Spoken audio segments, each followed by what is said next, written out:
말씀하신 겁니다.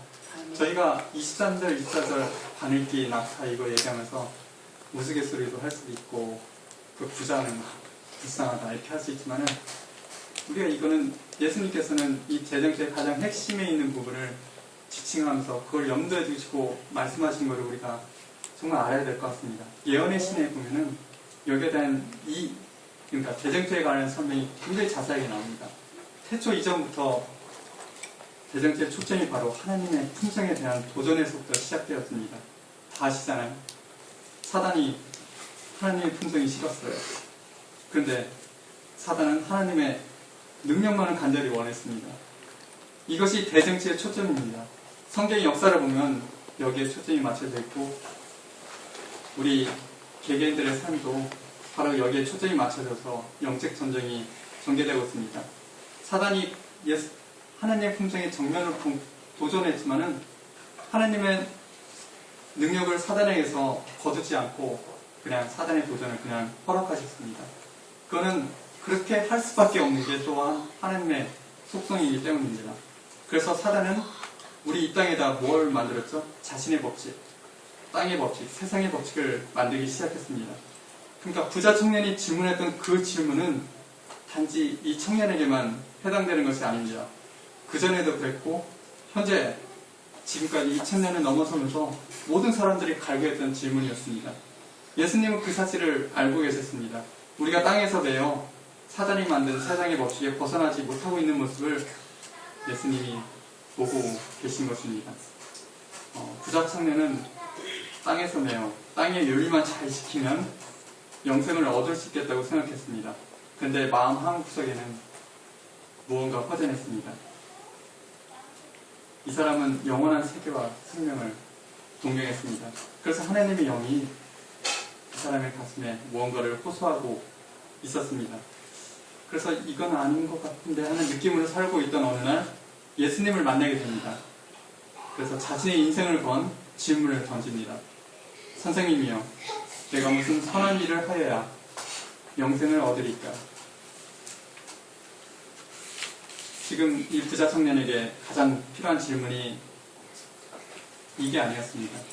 내가 어떻게 해야 하나님을 닮을 수 있겠습니까? 바로 그 질문이 이 사람에게 가장 필요한 질문이었습니다.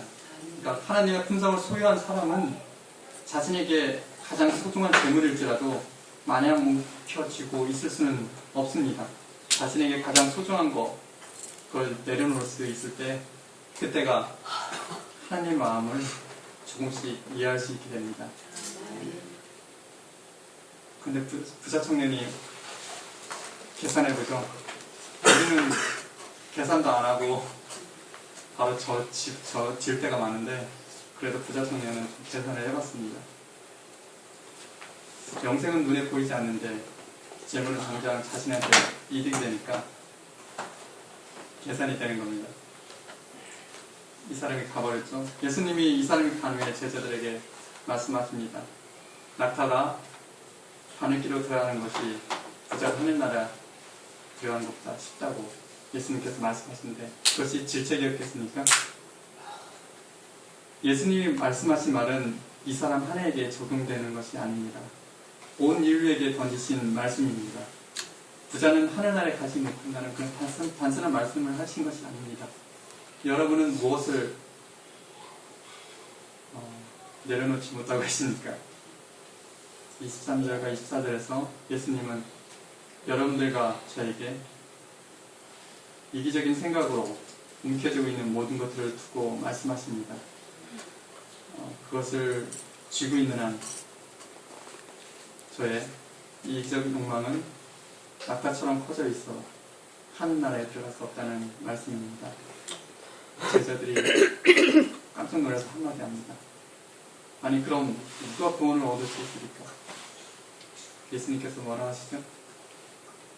사람으로서는 할 수 없을 때 하나님으로서는 할 수 있는 것 같습니다. 저는 저 자신을 내려놓을 수 없을 때가 하루에도 몇 번이나 되는지 모릅니다. 사람으로서는 정말 할 수가 없습니다.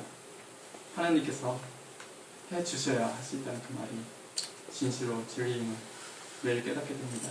아멘. 여러분 예수님께서 이 세상에서 하신 말씀은 그 하나하나가 얼마나 제 삶에 소중한지 모릅니다. 26절 다 함께 읽겠습니다. 19장 26절입니다. 예수께서 저희를 보시며 가라사대 사람으로는 할 수 없되 하나님으로서는 다 할 수 있느니라. 이 말씀이 용기가 되어 제가 할 수 없는 일을 해보고 싶습니다. 아멘. 앞을 내다보면 제가 다시 넘어질까 두려워서 망설이지만 이 말씀에 용기를 얻고 다시 도전해봅니다. 아멘. 이 우주의 대정체에서 여러분과 저는 가장 핵심에 있습니다. 이 세상의 법칙대로 산다면 결코 이룰 수 없는 그 일을 하나님께서 용기를 주시니 강히 내려놓고 나아가렵니다. 저를 아멘. 위해서 기도해 주시고 같은 하는 식구들끼리 기도하면서 어린이의 새 노래를 부를 수 있게 되기를 간절히 바랍니다. 아멘. 오늘 안식일 하나님의 영이 여러분들을 만지셔서 용기와 희망과 생명이 넘치게 되기를 바라며 말씀하시겠습니다. 아멘.